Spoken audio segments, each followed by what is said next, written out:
insonni qo'lidagi mol davlat tijorat qilib topdimi, kasb qilib, mehnat qilib, peshona teri qilib topdimi, hunari bilan, bu Alloh taolo unga bergan Allohning moli.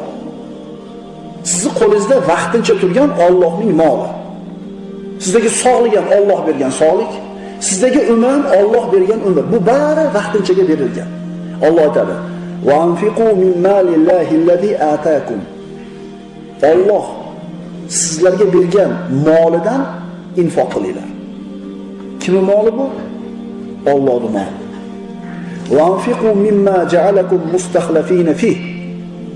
U zot sizlarni xalifa qilib qo'ygan narsalarni, ya'ni vaqtincha qo'llarga berilgan, bir kun ertaga yoki indinga sizlar xohlasanglar ham, xohlamasanglar ham boshqalarning qo'liga o'tib ketadigan, vaqtincha turgan mol davlatdan Alloh rozi bo'ladigan joyga infoq qilinglar.